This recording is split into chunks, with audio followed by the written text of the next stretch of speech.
Hey, Bri. Hey, what's up, bro? Hey, man, you been watching this Pedro Pascal show? Which one? He's been in a lot lately. So this is the one where he has to take the young, kid on that long journey because the kid has, the genetic Dude, The thing. Mandalorian, we're only a few episodes into that. I think it's a little early for a Mandalorian episode. No, the other one that just wrapped. I think it's called The Last of Us. Oh, yes, dude. We didn't do our part 2 for that. Here we are. And now we are going to. So sit back, relax, check your 6 for zombies. And we also have a special guest to introduce you on this, The Fungus Among Us Part 2. We'll get into it right after this. Please stand by.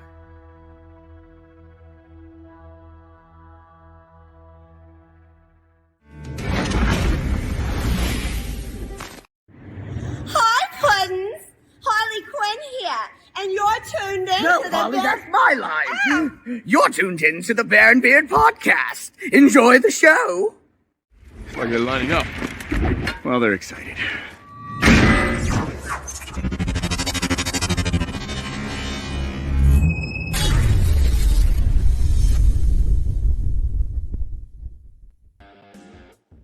What's going on, Fandomites? Welcome to or back to the Bear and the Beard podcast. I am the Bear. I'm joined, as always, by my majestically bearded faithful co-host, Bearded Brian Guy, the Beard. Brosius Mayo, my guy. Mayo Brosius, my dude, how we doing? Doing well. Normally we would have our third co-host here, but Jay, the Nerd Squatch, is unfortunately unavailable. Busy doing Tech Week for Oliver, which opens, I believe, this weekend. So if you're on the Mississippi Gulf Coast area and want to check out an awesome stage production of the classic Oliver Twist show, please go and get tickets. Links in the description as always. Please go and check that out. And we wish Jay very, very much luck. Real quick, before we get into the episode, our part 2 of the Fungus Among Us, we did just celebrate Anime Fest since our last episode dropped. Here in Jackson, Mississippi, we are happy to report that we raised over $1,000 for Children's of Mississippi Hospital. So, and we will be working toward making that number. Well, thank you so much. Making that number go up. We are doing some charity work with them this weekend, as a matter of fact, if you're listening to this on release day, where we're going to walk in cosplay in the St. Patrick's Day Parade for Jackson. So that's going to be really fun. We're going to take up donations. Big shout out to Little Oso Cosplay for helping us out at that event. We have some awesome interviews for our Patreon subscribers. Those will be available to you first, and then they'll get released to the masses later on at a later date. With the voices of Fat Gum, the voice of Red Riot, and the voice of Chainsaw Man. So definitely go and check those out. Yeah, we also have some awesome panels that were our first time hosting those. We had Anime for Beginners and Sub or Dub and Why Does It Matter? Those will also be available on the Patreon. So please go and subscribe to the Patreon. Of course, that money all goes to charity as well. And thank you to our Patreon subscribers, because with your donations, we were actually able to buy a Nintendo Switch to put it into the raffle, which then helped us raise the $1,000 for the Children's Hospital. So thank you so much for that. And now on to this week's topic. So our last episode, part 1 of the Fungus Among Us, we ended with episode 5, which already a lot of story there in those first 5 episodes. But now we're going to pick right up with episode 6, Kin, and all the way to the end of the series. And to help us do that, we are going to welcome. How did she want to be introduced? Oh yeah, cosplay amateur, video gamer noob, but all around fan of nerdy things. We have Mel, who is one of our attendees and one of our panel attendees. How you doing, Mel? Hello. Hey, I'm good. How are y'all? Welcome. So we put this out on Facebook. We were like, hey, we're gearing up to talk about, episode 6 through episode 9. Mel was like, I want in on this conversation. So Mel, just real quick, since we already gave our opinion on the first 5 episodes, what was your overall rating and highlights of the first 5 episodes of Last of Us? My overall ratings and highlights. Well, ratings like numbering each of them. No, just Because the first 5 as a collection. the first Not- 5 were collected. I loved them. I Okay. would. Sam and Henry was heartbreaking. I That was sobbed. hard to watch. I sobbed. I'm trying to think of other like major highlights. Overall, I just really loved it. The second half, though, that we're about to talk about now, was really stand out to me. So Now, have you like me played the video games, or are you new to Last of Us? Like the show is your introduction. the show was my introduction. I did end up watching a playthrough of the game, but I have not gotten to play it myself personally. I feel that. Same here. I still highly, highly recommend it. I cannot recommend it enough, but I know that PlayStations are expensive if you don't already own one. So, Oh, yeah. Yeah, So- I do want to get to play it myself eventually, though, because it does look really good. talking about the Sam and Henry part 2, Mama Bear was watching back through it after we had completed it, and that episode popped up, and that scene happens again, and I'm just sitting there, and I'm looking at the TV, and as soon as it comes on, I was like, well, at least I know it's coming, so I can turn away now. And she just looks at me after the scene, and she's like, that does not get any easier to watch on a rewatch. I was like, no, Yeah. it shouldn't. It didn't. There's a It's reason I didn't heartbreaking. want to play back through that part of the game. Like, I'm glad that it's a continuing story that I didn't have to go back and revisit it. Oh man, that would have killed me. I know that I will have to eventually when I play back through the games. But okay, awesome. So you're in the On kind of track. the same boat as Brian, so that's good, and you're a fan of the show, so that's good. So let's get into it. Starting with episode 6, Ken, where we get to see Tommy again. Yay! and, you know, I mentioned in the Perfect first title episode, for the episode too, because it's Yeah. literally all about family. right? And I spoke very briefly in the first part of our episode about this, where that was one thing that I didn't mind that they changed, but I did point out that it was a change. Was that in the video game he didn't really care about where his brother was, but in the show it's a driving factor for him to get to that part of the United States. And it's also, we get to see Jackson, which in the games it's amazing. They did skip over a few little minor details, like for example the hydroelectric plant that they claim to already have up and running in the show. That's where you run into Tommy in the game. They're trying to get it up and running. So, but for expedience of the show, completely okay. Love whatever town that actually is that they filmed in, because they said in the behind the scenes that you're filming in this town and it's like whatever's open, like whatever's available, you go and shoot there. You go and set up, you shoot, and then you move out. So they were moving around this actual town to make it that much more realistic instead of building a set, which I very. It was a much- beautiful town, by the way. Like, Oh yeah. I don't know what town it actually is, but I wish I lived there. Like, well, in this, and this is kind of reflects what we talked about in the episode with Frank and Bill and Frank, right? It's showing a little bit of hope in this very dark and dreary world. I mean, they can't share it with everyone because, of course, everyone would pillage it. But the people who live there, they have a little shred of peace and something to fight for, home. I do love also the fact. So one of my favorite comedians is Dan Cummins, and he's very, very well known for saying communism doesn't even work on paper.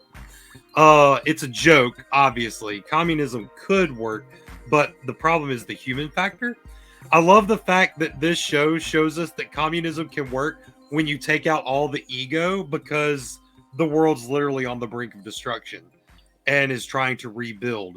So that's not a slight toward communist nations or anything like that. I just thought it was a funny joke. It's like, oh, so you mean communism? Well, no, it's not communism. No, this is a commune. This is communism. It's like, oh, and yeah, and then Tommy had no idea. Yeah, that was really funny to me because it was like he really rejected that idea of. Because it's used as such a bad word, and right, in reality, in theory, yeah.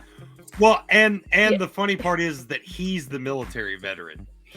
So we didn't get a confirmation of that until that, I think, that episode, or maybe it was the episode before, but we got the confirmation that he was actually the Desert Storm veteran because Joel was telling Ellie, like, he's always been a joiner. He joined the military when he was 18. They sent him off to Desert Storm. Don't ask me. It's just what they named the war. And I'm sitting here, a son and grandson of Desert Storm veterans. And I'm like, that is the best way to explain that war to anybody. Like, don't ask. It's just what they named the war, you know? So, but it was great. It was great getting that confirmation, and him being the veteran made it that much more funny. And the fact that they just got to have that, like you said, it was the best name for an episode. It was all about family. We get to see them reconnect. We get to see they even have a family dinner. The new wife. What's her name? Maria. Yeah. Loved her, by the way. She's amazing. Yeah, I love how she intimidates Joel. Yeah. And it's very similar in the game as well. That character needed to be that intimidating, strong, kind of independent in a way. The last voice, the order giver. And it's very well done. I just found it ironic that she judges Joel so harshly, even though, like Ellie says, Tommy was there too. Yeah. Tommy did the same horrible things. Yep. They were in it together. And granted, they did it to survive in a horrible world, but it doesn't make it any more right.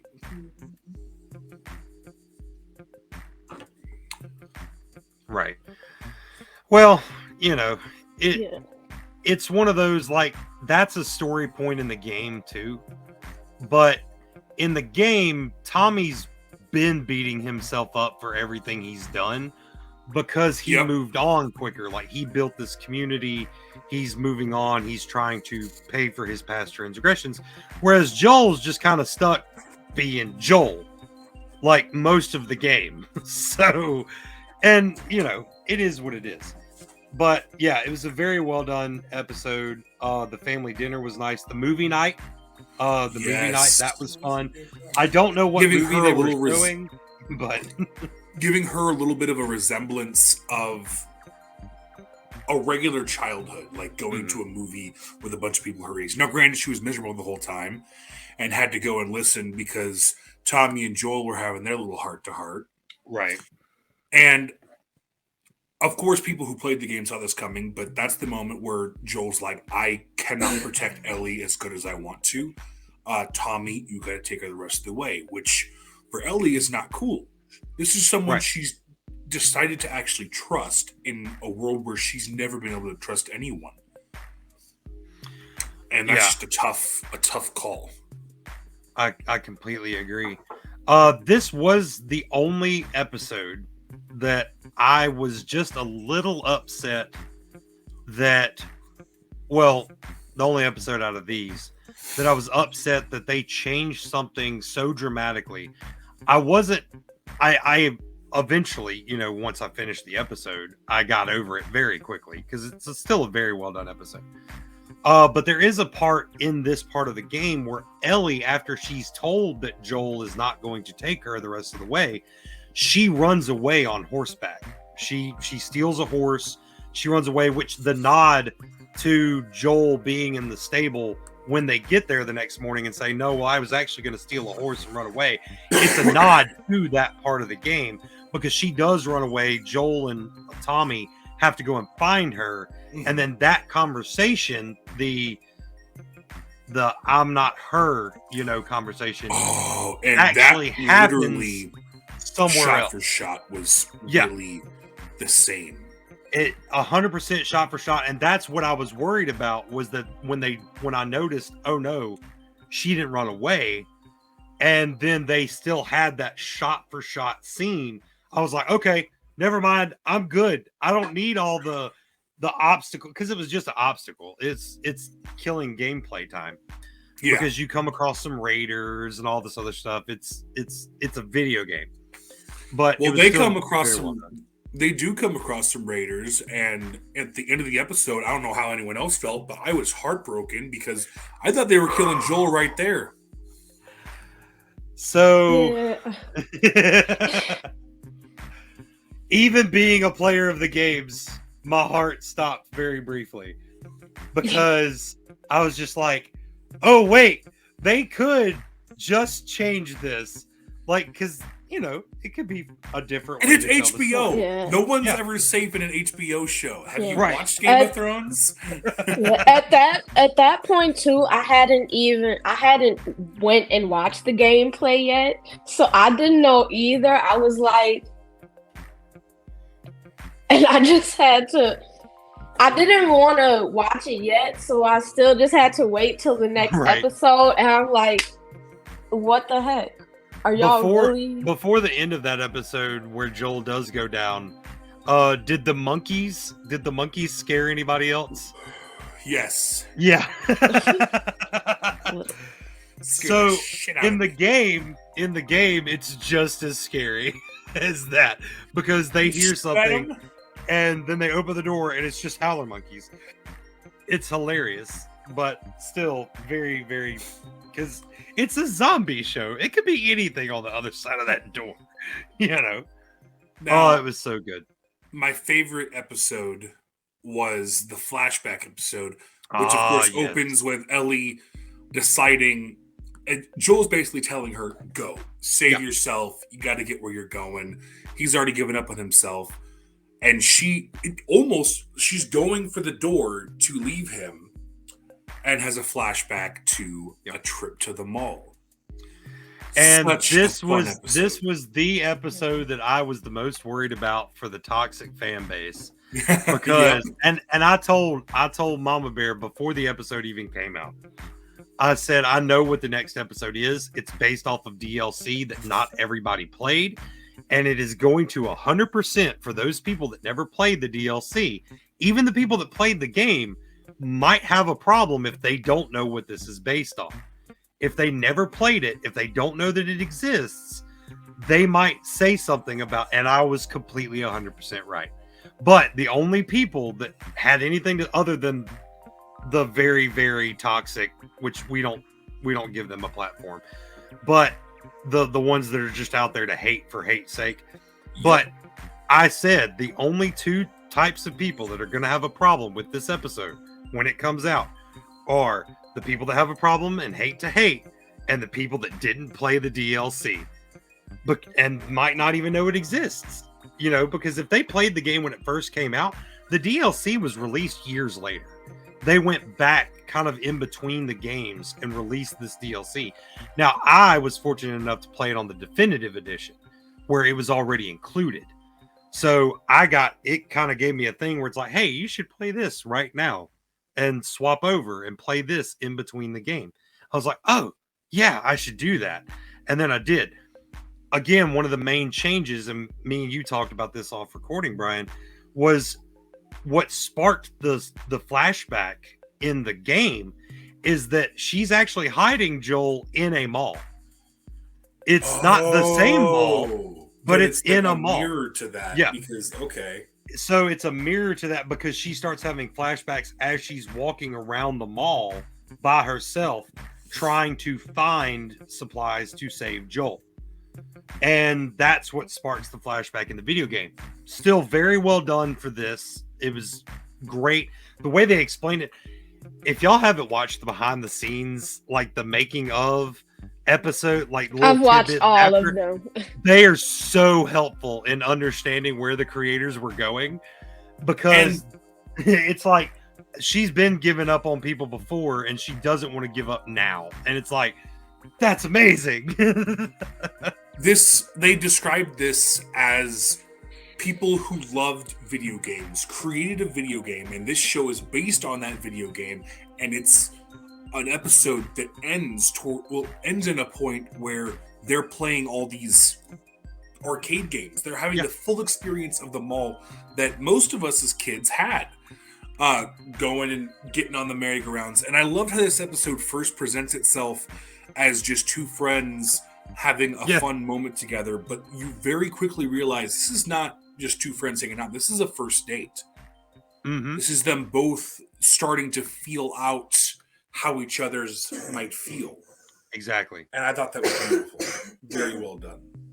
They of course left out a few things from the trip to the mall from the video game, but they were all video game oriented. The highlights were there. The trip to the Halloween store, because Ellie's always had a morbid curiosity for things like that. It's told in the comic books she chooses to read, the jokes she chooses to make in the game and in the show. So that was there. The listening to music, dancing on the illuminated case, that's there. It's all there. The only part that they left out, and it's from this scene, I'm glad you clicked on that. The only part they left out that I really wish they would have left in there is there's a joke in the game where when they're done with the photos, the screen lights up and it says, "Would you like to upload your photo to Facebook?" And they both look at each other and go, "What's Facebook?" What's Facebook? And I really wish they would have left it in here for more reasons than accuracy, but just for the sheer fact that just like She-Hulk calls out its toxic fans, this would have been the perfect opportunity to do so. For them to look at the camera, break the fourth wall very momentarily, and just go, "What's Facebook?" And then just move on, because that's exactly how it happened in the game. I would have loved it, but not necessary. I'm glad you brought up the behind the scenes thing that's at the end of all these episodes, because they described exactly how this felt. They were giving us something beautiful. They were giving Ellie and Riley their answer. They love each other. And then immediately, as they have this happy moment, it's snatched away from them. And it's exactly what the creators describe this moment, because they're infected. Yep. And also the underlying fact that there's never confirmation, but the fact that Riley did lose her mind and go the wrong way. Ellie had to shoot her. Ellie had to either shoot her, run away from her, whatever. So it's that whole, she's experienced loss. It's never explicitly said, but she has. Not only has she experienced loss, she's decided she's not going to experience loss again. And knowing nothing about what she's doing, she goes and tries to save Joel's life in a moment where you would normally feel hopeless. I don't know what I'd do if someone was stabbed. I don't think I would have the guts to just grab some string and start sewing them up. I mean, I know very little first aid, and I don't know if I'd be able to do what Ellie did. She decided she wasn't losing this father figure. I hope it's one of those situations where I never have to know, but that I might would be good at it in the situation. So now did you have anything more about the mall episode, Mel? Yeah, I was first of all, Bella's performance in it was just amazing, but also specifically on Ellie getting the needle and sewing his wound up.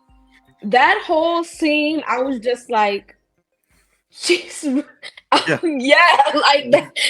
was basically my reaction. I'm like, oh my god, she's about to sew up this wound. I want to see if she's really actually doing it, but I don't want to see it. I'm not watching. Right, it was like that, because I was like, part of me misses the day where gross stuff happened off screen. Not with HBO, they make you. The other part of me is very, very curious to see if they get it right, because the prosthetics alone, she actually had to sit there and actually do that on what they might not have had blood pumping from it for a few takes, but she had to practice on a fake piece of skin. and get that move right, because they know they're going to get called out on it if they don't by someone out there. I mean, there's a whole series of videos of doctors, fact checking doctor shows, lawyers too, and lawyers too. So, but Yeah, promo time, yeah. this episode of the Bear and the Beard podcast is brought to you by, well, you. That's right, Fandomites. We have launched a Patreon for the show, and we're asking you to be a part of it. We are going to take out only what is necessary to keep the show going and to keep attending live events every month. And the amount of funds still in the Patreon after that will be donated to our friends over the Children's of Mississippi. That's right. In return for your generosity, the different tiers will receive different things: spring store discounts, exclusive bonus content, freebies at live events, and more. So it's a win-win-win. Shut up and take my money. You help us keep the cost of the show down, get cool perks, and donate to a great cause. Sounds simple enough. Join the Patreon today and stay awesome, stay bearded, and much much love. love.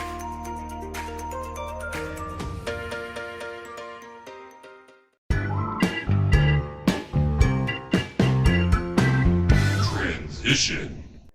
that led into what I think is one of the darkest episodes, because throughout this whole series, we're watching Ellie go through trauma after trauma after trauma. She has to watch Sam turn into a zombie and his brother kill himself. The crap with the Kathleen, like everything they've gone through has just been traumatic. It's like, what more can Ellie go through than to get wrapped up in a cult cannibalistic? The only cult in the entire series, and it's one of the most accurate cult depictions ever. And at first, she's got him dead to rights. Like, oh yeah, I labeled this badass Ellie because she was not. They were underestimating her because she was just a little girl, but only because Mr. Troy Baker over there, Jesse, or no, James is his name, went off and got more help. But and I love that that's the voice actor for Joel. Like, yes, so we talked about how awesome it was that the voice actor for Tommy shows up, and then James, shows up, and that's Joel. And then there's a third cameo later, or third and fourth actually. But yeah, this episode, for the part of the game, they cut it real short. They go to that cabin and they take the deer with them, and they're sitting there. They get bombarded by zombies, so then they have to run away to the steel mill. They have to go through the steel mill. That's where most of their conversations take place. They shortened it because it was all the same purpose, to catalyze these characters and what they were going through. And again, I have to say it, and I'm sure I'll say it again before the end of this episode, I love the expansion on these stories, because, and they said it best in the behind the scenes for, I think it was episode 3. In the game, these people were just an obstacle. Yep. In the show, they are characters. They are story because they have to be devices. If you want this to be a big world, these people have to be real. They have to have motivations. Heroes will be villains to some, and villains will be heroes to others. But this guy was 100% a villain. I knew I couldn't trust him right away, but I wanted him to not be the evil person. And then it's like every time I thought he was bad, he just got worse. Yeah. Until I was finally cheering. And by the way, poor Ellie. So Joel is right there, almost ready to rescue her, and yet it's still not soon enough. And she very badassly saves herself. Same way in the game. It was 100%. That's one death I wish they would have let us watch. Yep. In that scene in the game, it's pretty much shot for shot. It's very well done. She sets the building on fire. The fire is how Joel is able to track her down when he's coming through the town. He sees the smoke, and he gets there just after she kind of had to handle business herself. And it is one of the most traumatic and turning points for Ellie in the game as well. As far as I'm concerned, that's the moment they became father and daughter. Oh yeah. He said, "I got you, baby girl," and she trusted him after she just went through something so traumatic. Can I also say that scene when Ellie had to defend herself, that's another scene that I was like, oh my god. But also part of me is like, yes, defend yourself. Like get him. Get him. But I'm that cleaver to voice actor Joel's neck. That was just the sweetest move. Right.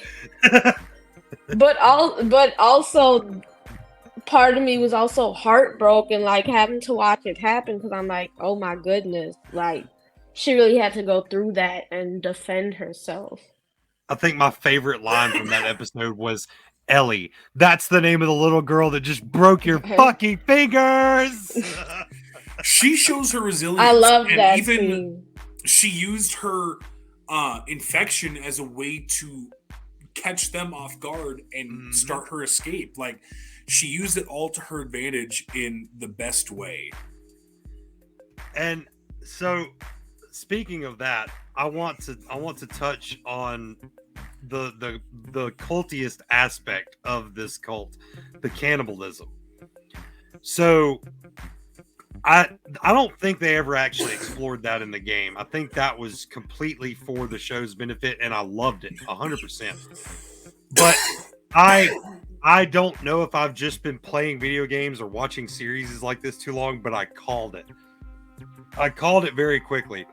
So, and if you caught this too, hey, kudos to you, because it was not just out there in the open to be caught. But I turned to Mama Bear, and when he brings in the tray of meat to the kitchen, and I made the sound of essentially like, ugh. And she's like, what? I was like, what do you think that is? She's like, that's deer meat. Then they just get the deer. And then the deer comes through the front door. I was like, so again, what is that he had? She said, well, he said that they had venison. I was like, did he? Did he say that? It was the way that she asked, what is this meat? Exactly. And then also the fact that they didn't want to bury the girl's father until spring. Yeah, when he said that, I was immediately suspicious. Yeah, and I was like, something's off. No. And the fact that James said, well, such and such said they think they saw some deer out there, but I think it's more wishful thinking, which means they haven't killed a deer in forever, and that meat was fresh. So all that came together and reconnected in my brain, and I went, they're eating humans. Before the ear is on the ground.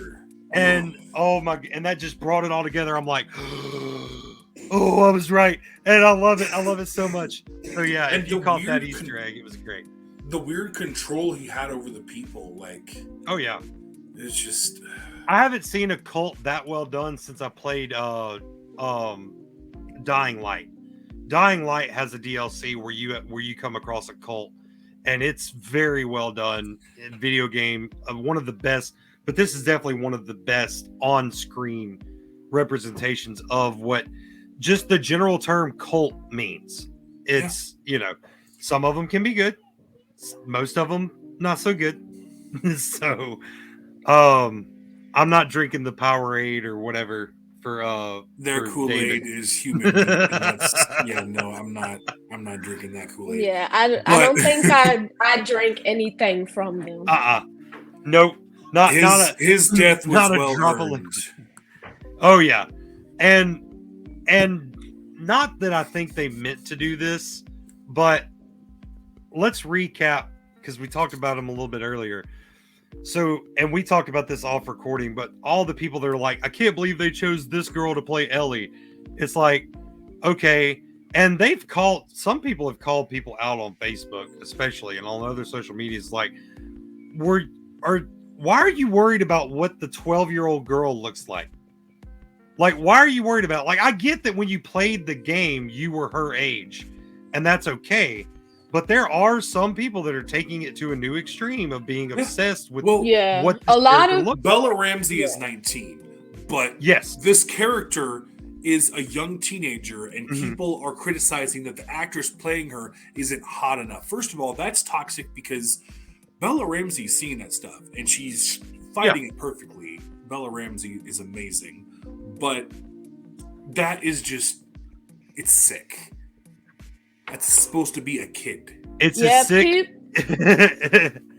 It's as sick as David. Not only is that very weird, but people were all just in general being really nasty, making really nasty comments about how Bella looks, and I'm just like, y'all do know that that's a whole human being, right? Like a person, with feelings. Right?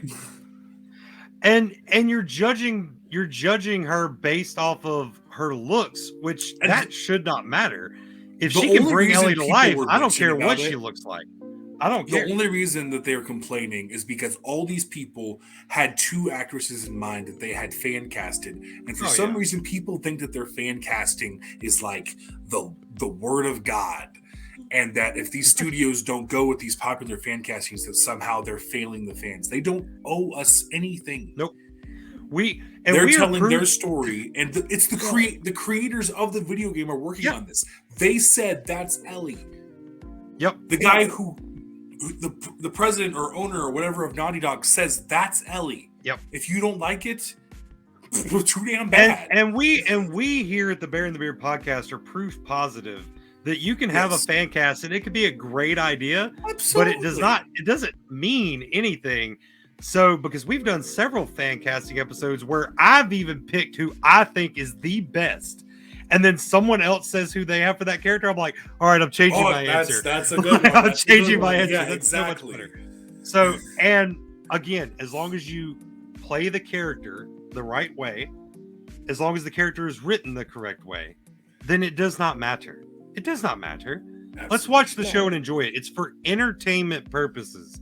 Let's watch and enjoy.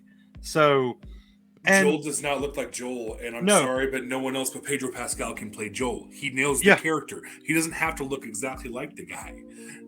And then some people are saying that Troy Baker should have been Joel. Okay, he doesn't look like Joel either. He sounds like Joel. He sounds like Joel because he played Joel. You don't look like him. That's like saying that you need to dress James Earl Jones up every time Vader needs to be on screen. Like, I'm sorry, nothing against the legend. He does not look like Darth Vader. He sounds like Darth Vader because he is Darth Vader, or at least the voice of. But you don't need to dress him up every time you need Vader on screen. It's okay. Which I'm glad also, in my opinion, it also is just never that serious. Like, to be harassing actors over who you want to be in a show is like, you can disagree with the casting, that's fine. Everybody's entitled to their opinion, but like, when it gets to the point that you're harassing people, like, let it go. Having an opinion is one thing. You're making my heart melt because I'm just like, this young Fandomite over here knows the IMO, knows that you can dislike it, but just watch it. No, you making my heart melt. Oh my goodness, it's so good to hear. I'm glad you feel that way. So we were talking about voice actors and actresses from the game. Yes, the third and fourth cameos and for the show. The perfect casting for the mother of Ellie should be literally the mother, the Ellie, voice actress. And I heard it before she spoke a word. I heard her breathing hard in labor, and I'm like, that's Ellie. That's Ellie. That connection right there.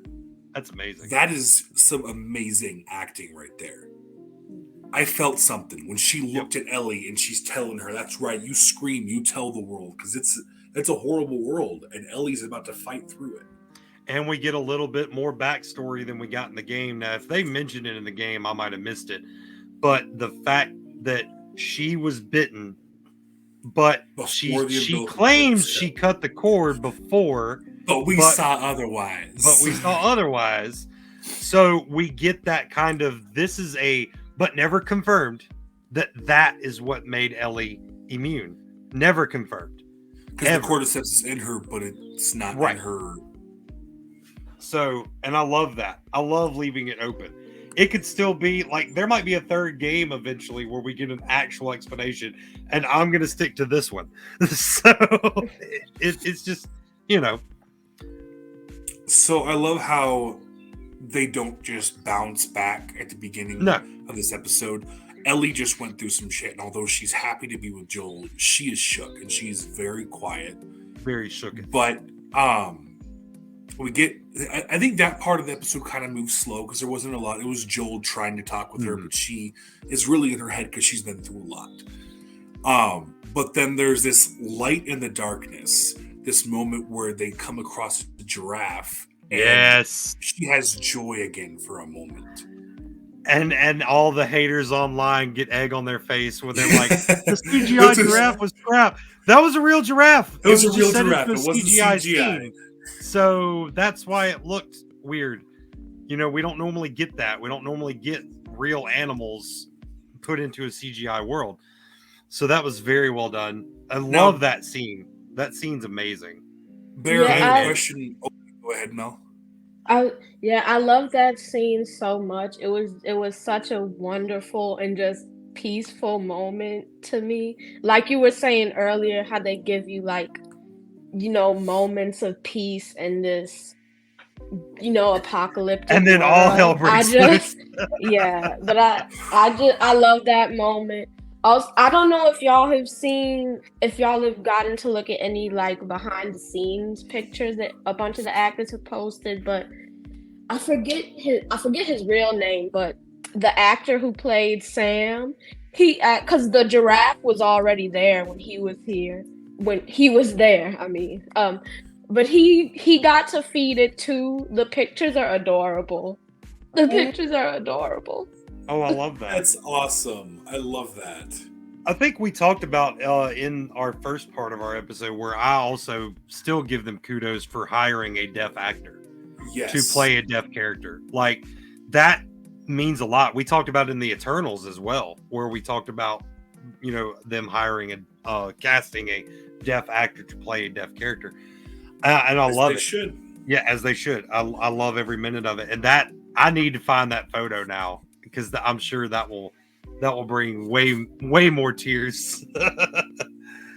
So, Bear, I want to ask you this since you played the game. Okay. Was Joel and Ellie's little heart-to-heart about his scar the same in the game? About Joel getting to a low moment? This is going to be one of those times where I felt like I remembered that, but I don't remember when that conversation is had or if it was even in the first game, because we're also talking about how, you know, Joel and Ellie continue on to the second game to have these heart-to-heart conversations and stuff like that. So I do vaguely remember that conversation. I just don't remember where and when it happened. Like, and as far as where, I say which game and if it did happen at all. But even if it was completely fabricated, it felt like it belonged and it was beautiful no matter what. Even if it takes place in the second game and they kind of jumped ahead a little bit, that's fine. I loved every minute of it. And then we got the return of the puns. Yeah, I love the return. Whenever they're just having their little fun moments. There, it's their pure like daughter-father relationship, walking around and passing puns around. And you said something a minute ago. I wanted to harp on too. You said the first part of this episode was slow. That part of the game is slow because it's the first time Ellie's not responding to Joel. So as you're walking around exploring the city, this part of the city, Ellie's very non-communicative. Like, she's responding with a lot of yes and uh-huhs and stuff like that until the giraffe. And when you come to that part of the game, that's when she kind of lights back up.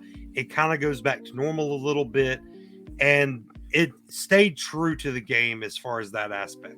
Did they sweep the rug underneath you in the same way? Oh, talking Fireflies. About Yeah, almost 100%. And me and you talked about this off of recording, How did Marlene get, like, why didn't Ellie just go with Marlene? You know, Because she was Marlene's just gonna there. line up there, and I'm like, She that's hired a video Joel to game do it, trope. but she got there. I mean, Yeah. she did say that she lost a bunch of people on her trip, but Right. we get this warm moment with Ellie, and then boom, Joel's waking up in the Yep. hospital next to Marlene, who says she totally gets Joel's relationship, despite the fact that she just dropped her off in a QC for her And that whole was life. look, if there's one thing I can say bad about the game, that part of the game sucked.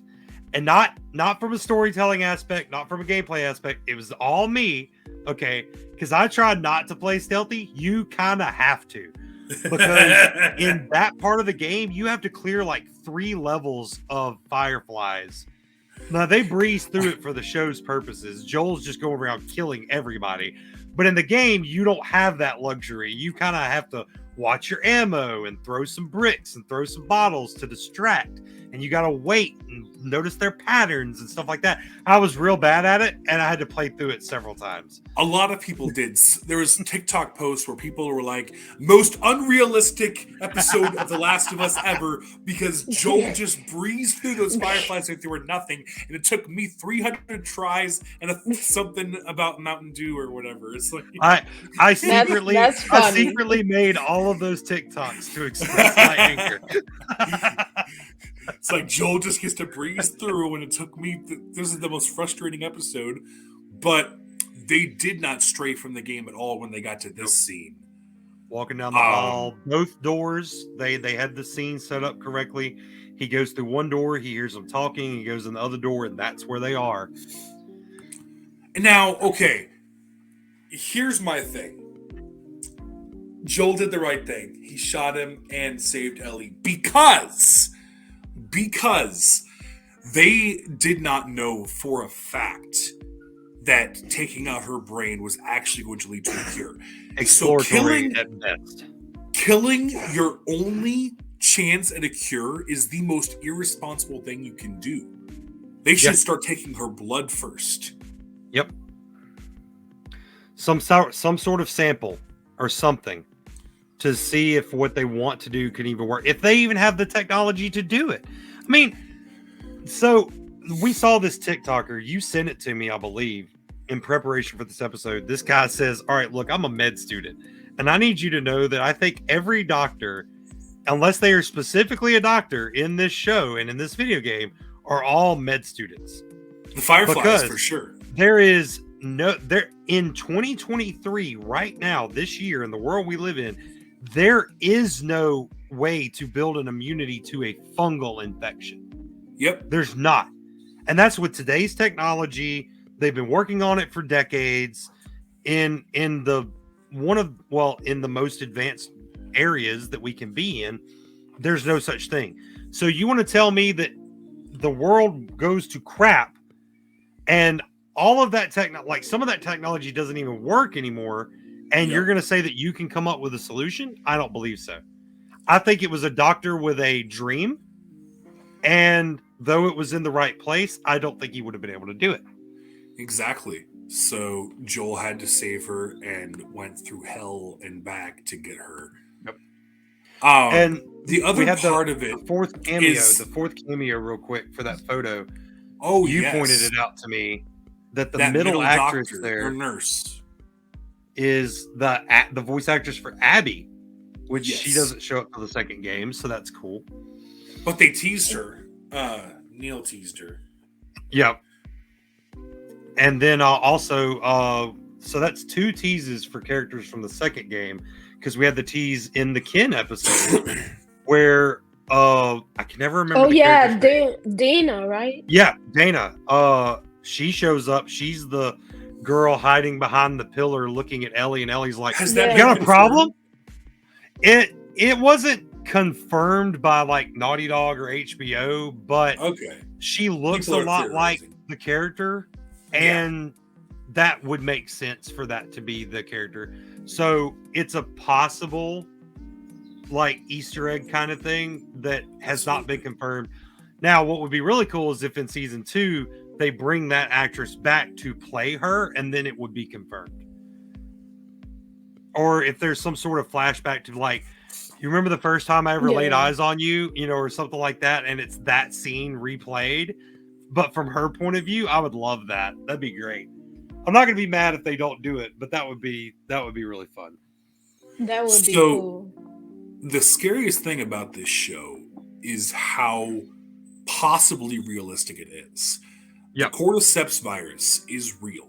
It grows in ants, and it does exactly what it does to the people in this show to ants. So if for some reason they evolved to be able to infect humans and infect our minds, this is something that could happen. Yep. And it's terrifying.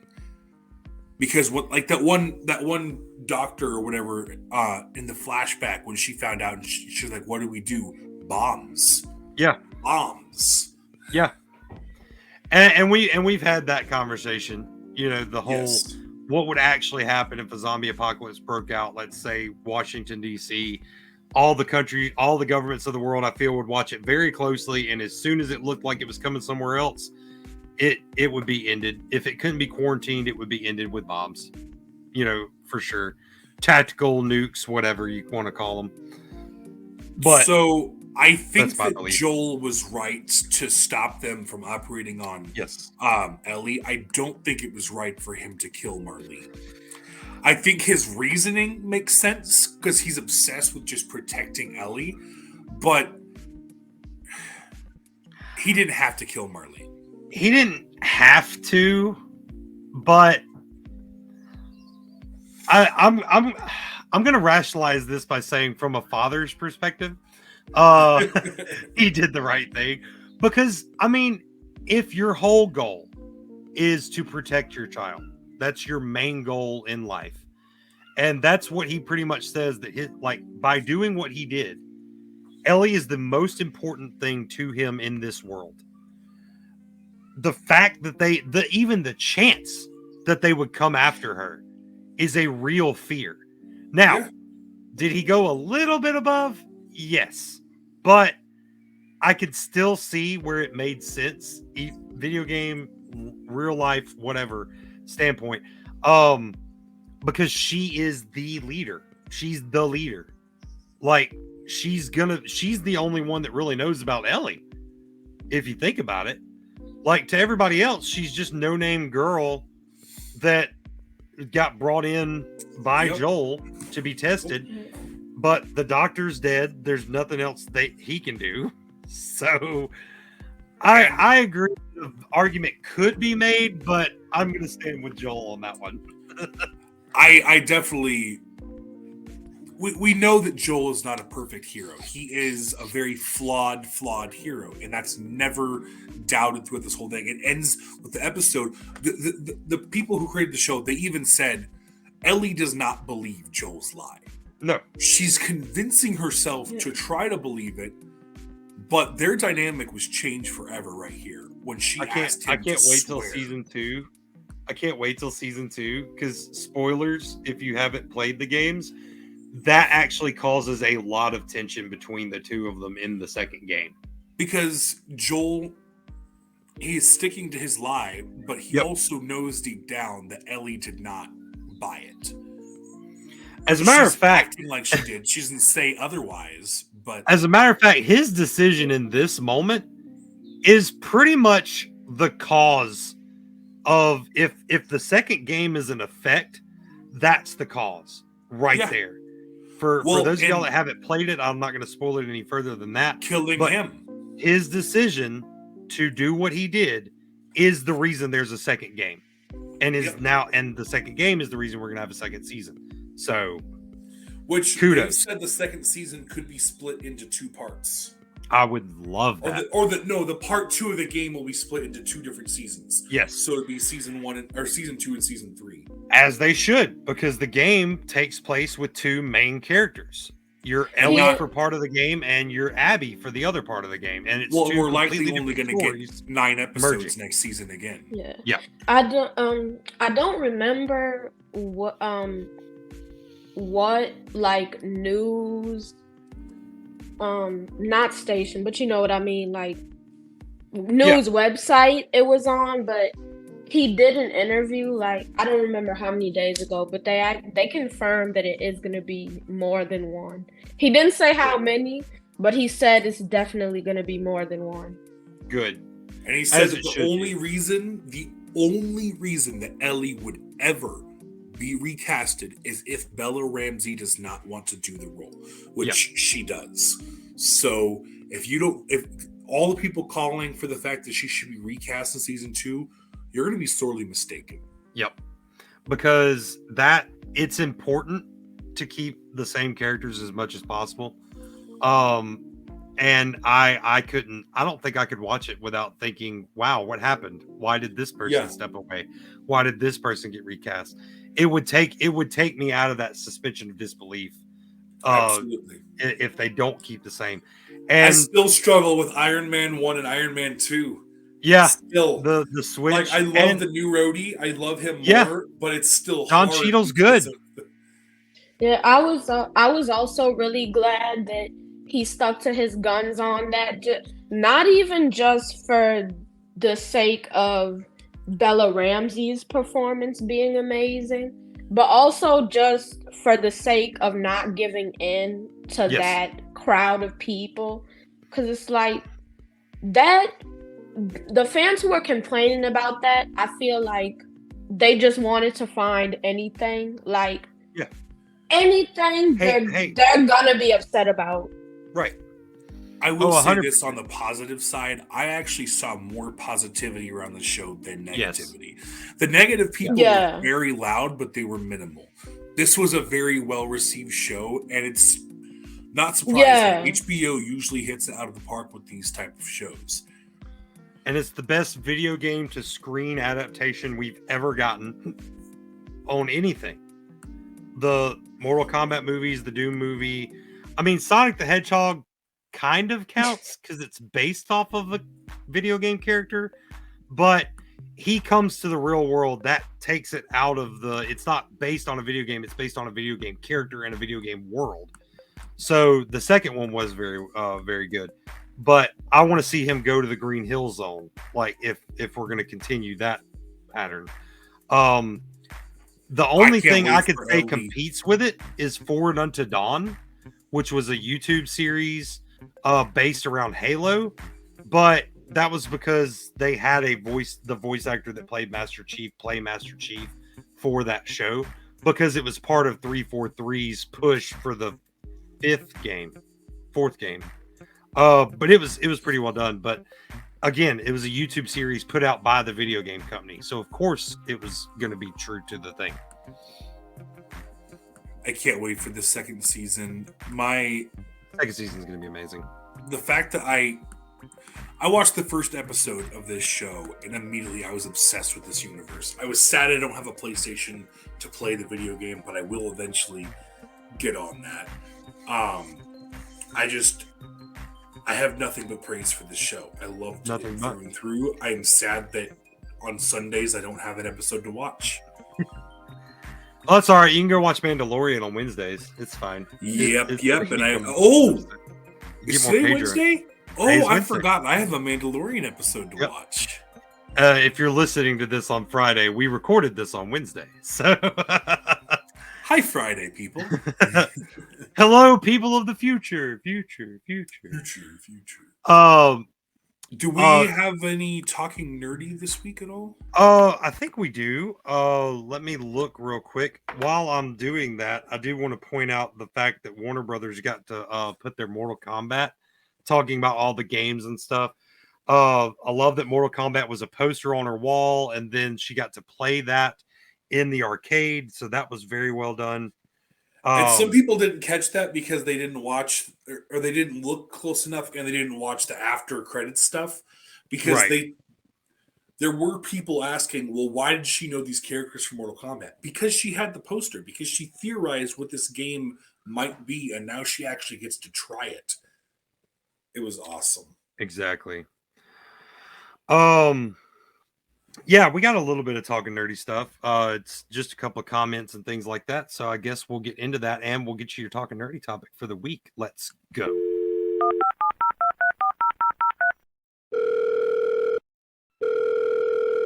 Hello, can you hear me? Each episode, the Bear and the Beard ask a question that they want your input on, along with sharing comments, suggestions, and other things they have already collected. They love to hear from their fans, so let's get nerdy with it. All right. Straight from YouTube, comment on our What a Con Pensacon 2023 wrap up, season 4, episode 5.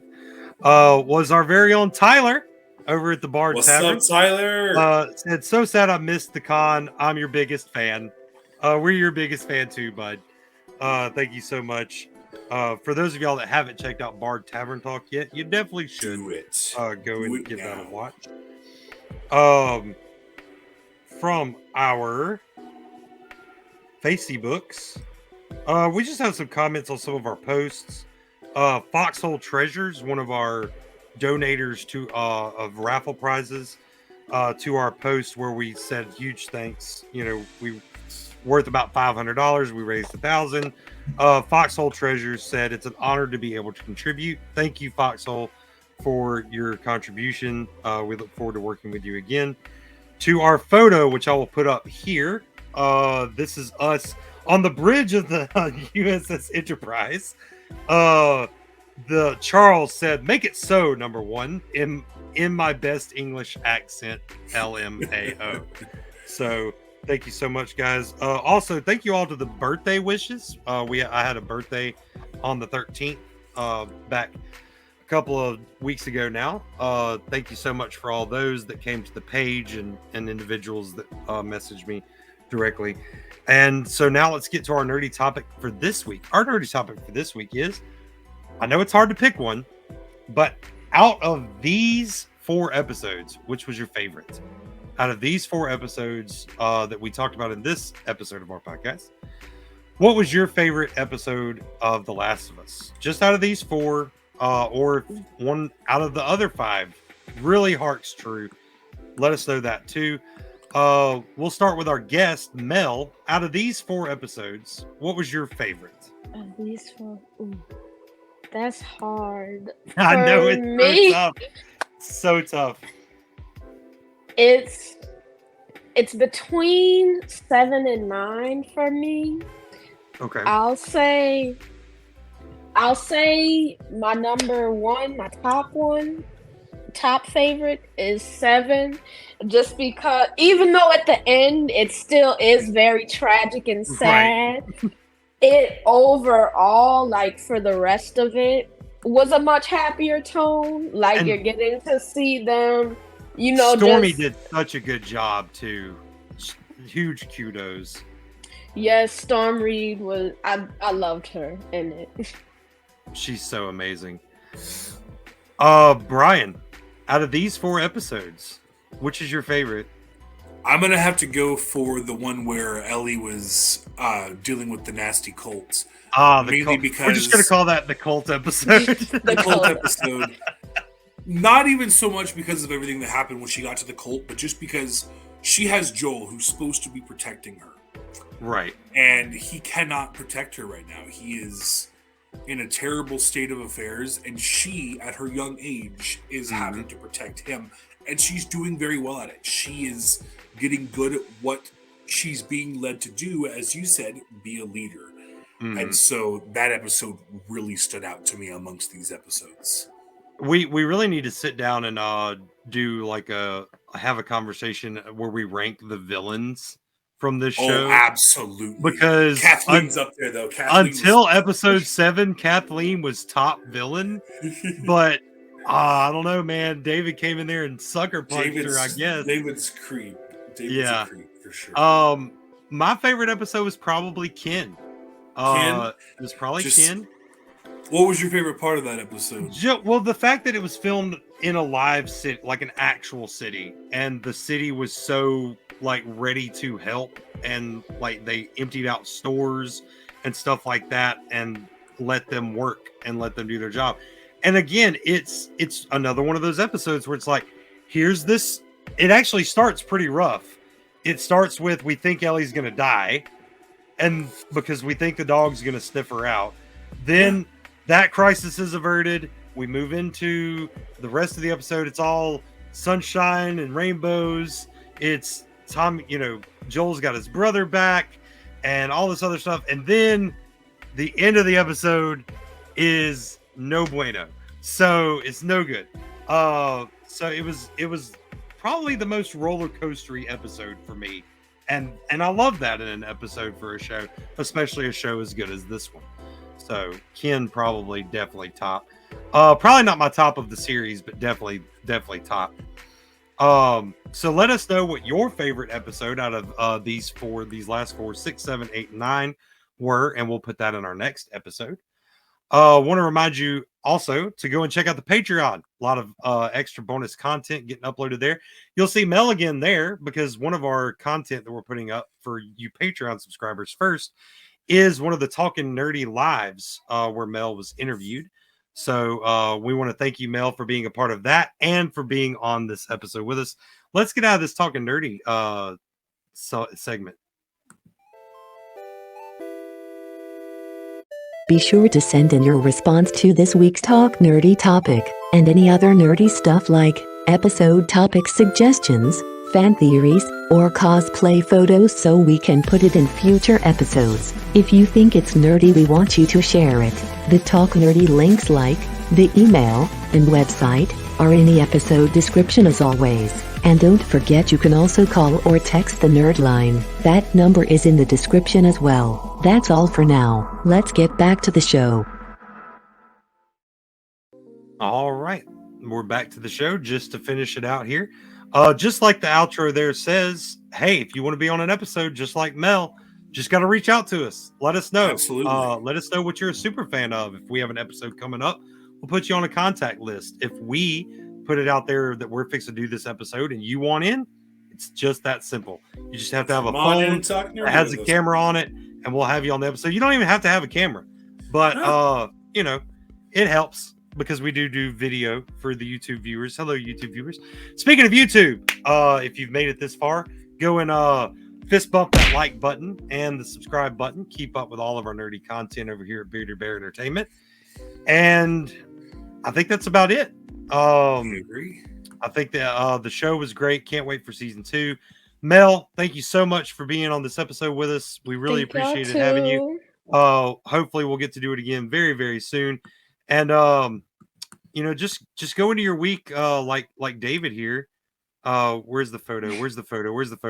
This has this vibe right here. This is fine.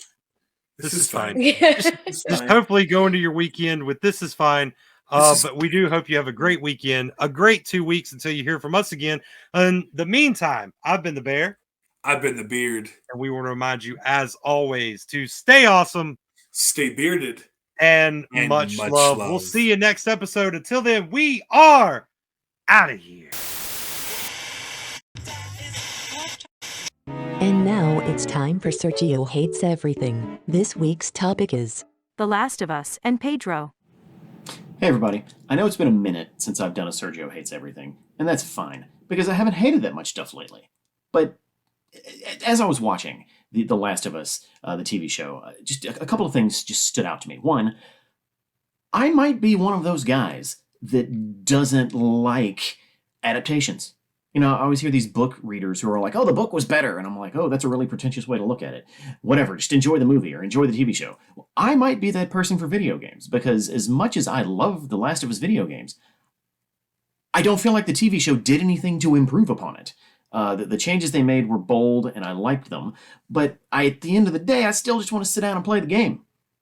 Wasn't a huge fan of the actress they chose as Ellie. But more importantly, my thesis here is that Pedro Pascal, man, I don't think he's a good actor. Like, the roles that he's been in that have been really memorable, like, he wasn't amazing in Game of Thrones. He was just handsome.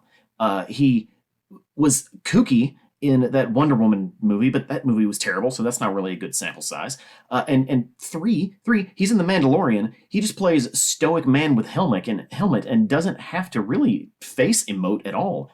That could be a voiceover for all we know. And finally, in The Last of Us, he kind of carries the whole stoic thing with him. However, when it gets to the actual emotional part, where Joel is supposed to be, visibly emotional. He just squinches his face up like a teenage girl and is like, and I just don't buy it. I don't buy it. You know, you're allowed to be sad, especially as a dude. Dudes are allowed to be sad, and they're allowed to cry, they're allowed to be emotional, but when you're an actor, you're not allowed to be a bad actor. And he has yet to prove it to me that he's good. So, The Last of Us, the TV show, it's fine, I enjoyed it, whatever, but Sergio hates Pedro Pascal's acting. I don't hate Pedro Pascal. He's cool, he seems charming and a nice guy, and it's great that he's finally getting all of this fame, but watch it again. He's not very good. This has been Sergio Hates Everything. See you next time. The views expressed here by Sergio are not necessarily those of the Bear, the Beard, or the rest of the Bearded Bear team. If you would like to share an opinion about this segment, please tell us your thoughts using any of the provided Talk Nerdy to Us links in the episode description. For more of Sergio's opinions, go check out realitybreach.com, link also in the description. Boom, cut the check! That was totally wicked! Thanks for checking out another Bearded Bear Entertainment production. New episodes of this show are released every other Friday at 8 a.m. Central Standard Time, in both audio and video format. Audio episodes are available pretty much anywhere you get your podcasts, and YouTube is the only place for video format. For listeners, subscribe on your app so your device downloads it automatically. And for viewers, subscribe and click that little bell so you're notified about all our new nerdy content. Also, don't forget to follow us on our socials. Facebook, Instagram, and TikTok are all great places to interact with us. Many thanks to the rest of our team, all of our geeks of the round table, and all of our awesome friends of the cast. Much love, y'all. Lastly, for more cool music like this awesome outro track, go check out HarlequinSoul, Secret Apex on Facebook and Spotify. His links are in the description as well. Talk at you next episode, nerds.